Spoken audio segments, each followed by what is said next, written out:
Walk into any grocery store, especially the big ones, and you'll likely see a plethora of vegan commercial products lining store shelves, beckoning you to buy them with shiny packages and bold words declaring that they are plant-based or vegan. These options certainly look good, but the question is, are these good for you and should you buy them? Where is the best place to spend your hard-earned money? On processed commercial vegan food products or elsewhere? That's what we're going to talk about today. Whether you're a brand new plant-based eater, in the midst of your diet transition, or a seasoned plant-based eater, this episode is for you. Let's see what would be the best options to pick in the grocery store and which foods would be best for both your health and your wallet. I'll see you on the inside. Welcome to the Plant-Based Eating Made Easy podcast. I'm your host, Anna Zinn, plant-based registered dietitian and transition coach. Hi friend, do you want to regain your health with plant-based eating but feel overwhelmed and lost about how to do it? Do you feel it'll be hard to change your meat-heavy diet and impossible with working, running the home, or chasing after the grandkids? If so, you're in the right place. Here you'll find simple strategies, clear nutrition guidance, and practical tips to help you thrive plant-powered with more energy. So if you're ready to ditch the guesswork and transform your health the stress-free way, cozy up now with a hot cup of tea or listen while you walk, and let me show you how doable plant-based eating can be. Let's do this. Before we get started, I want to take a moment to spotlight a listener and thank her for her review. This listener with Apple ID JBall333 wrote, "Great podcast for anyone pursuing a plant-based diet. I love how Anna simplifies information for anyone pursuing a plant-based diet. Changing eating habits can be so intimidating, but Anna is a great voice that provides encouragement, great information, and a kind spirit to help you along your journey. Please give her a listen." Thank you, JBall333, for your kind, positive 5-star written review. Yes, I agree that changing eating habits definitely can be intimidating and overwhelming. Making a lifestyle change can be easy to say, but much harder to put into practice in real life, especially if a person has been used to eating meat-heavy meals and ultra-processed foods for most of their life up till now. That's a big reason why I created this Plant-Based Eating Made Easy podcast, to help simplify the transition process to eating healthier and transforming one's health and life.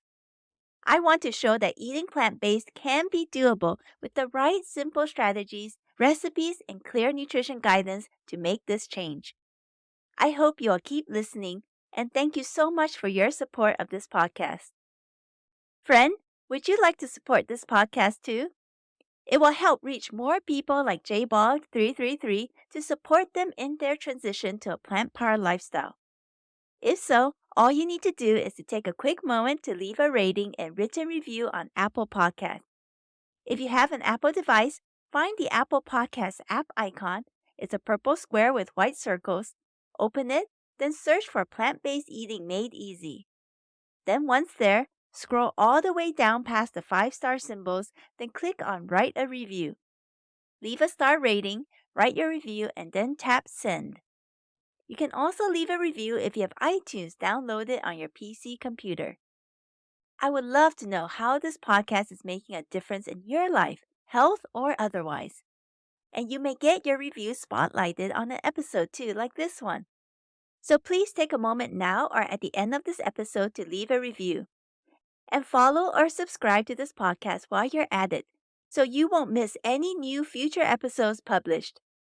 Now let's dive into today's topic. Vegan burger patties, vegan chicken nuggets, plant-based meat crumbles, vegan snacks, chips, and crackers. You see them everywhere now at the grocery store, don't you? There are now multiple brands of vegan ice cream, snack bars, dairy-free cheeses, not to mention even products like Nestle Toll House plant-based semi-sweet chocolate morsel chips to use in baking. If you are a new vegan or plant-based eater, these options can seem exciting, but also overwhelming and confusing. There are so many products to choose from. Which ones are better and should you even eat them? In fact, I remember one new member of my Beginners for Plant-Based Diet Success Facebook group posting this. Hey everyone! I've just started an interest in plant-based foods. My question is, are the things that they make these foods with, the vegan beef, chicken, pork, fish, etc., actually safer and better for us than eating the real organic grass-fed animals? I understand that most of the meats and fish we eat in America is awful for us. I'm not trying to be negative, just trying to be educated. Thanks. If you're having questions like this, know that others are too. So what's the answer? Should you eat them or not? Let me unpack this for you so you can have a better understanding as you move forward in your plant-based diet journey. Sure, there's no denying that ultra-processed commercial vegan products often look and taste good. Most of them also don't contain animal-based ingredients, so they would be slightly healthier in comparison to eating the meat-based foods themselves. Some may also be fortified with certain additional vitamins and minerals like vitamin B12. But that is essentially where the benefits of these vegan commercial plant-based foods end. In general, I'm not in favor of eating or using much ultra-processed commercial food imitation or look-alike products. Here are just 4 reasons why, out of many.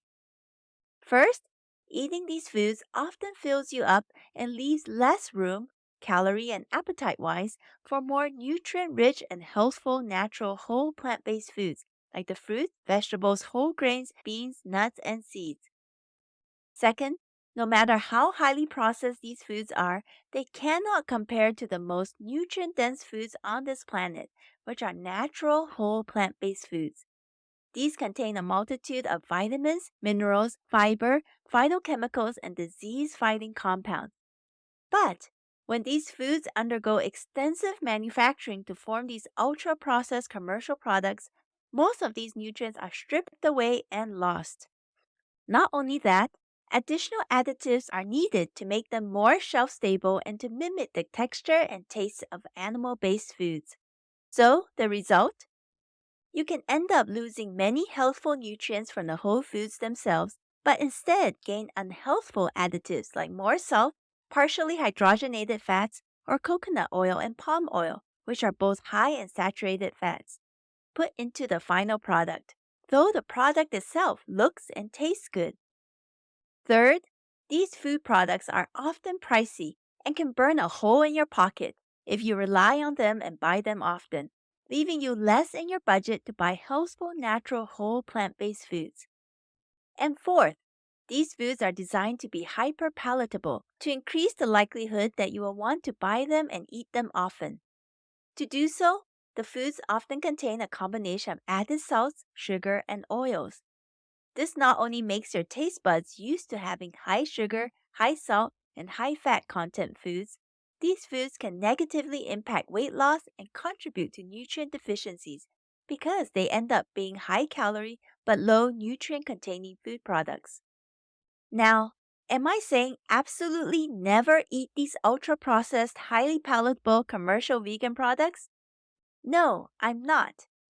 I'll leave that decision up to you. What I am saying though is that if your goal is to have the best and most optimal nutrition and health, then it is best to steer clear of these ultra processed commercial vegan or plant based products. Instead, focus your plates on the truly health promoting and disease reducing foods, which are whole plant based foods found in as natural a state as possible. These include green leafy vegetables, winter squashes, beans, lentils, nuts, seeds, fruits, mushrooms, and whole grains. But I also operate from a more practical or pragmatic perspective. I know there may be certain circumstances or situations where it may be difficult to eat completely 100% whole food plant-based, especially initially when you're just starting out in your diet transition. For example, if you come from a very meat-heavy and processed foods-heavy diet and don't know how to cook much in the kitchen at all, there may be a place for temporarily using a few of these processed commercial vegan products in the very short term to act as a bridge while you build your skills and know-how preparing plant-based meals. In the same way, Sometimes when helping a whole family transition over to a plant-based diet, using a little of these vegan alternatives like vegan cheeses could be helpful during the transition period. But that's what I would recommend. Treat them as temporary transition foods with the goal of moving away from them as soon as possible to the truly minimally processed or unprocessed whole plant-based foods.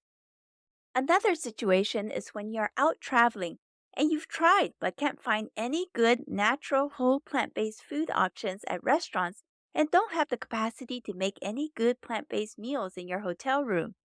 Though I have heard of some who travel with baked potatoes and homemade granola bars, and others who bring an Instant Pot along for the trip. While I do pack some foods and kitchen essentials to use in the hotel room, I don't bring an Instant Pot along. I have too much kit gear to pack and bring. So sometimes you do the best you can in the situation you're in. Note that the degree of processing of a product matters too. Personally, I'm fine with minimally processed products of whole foods such as diced canned tomatoes, tomato sauce, legume-based pastas, tofu, or tempeh, because I see most of these as minimally processed or as a means to creating meals with maximal whole plant-based food ingredients using beans, lentils, whole grains, vegetables, and other whole food ingredients. The moral of the story?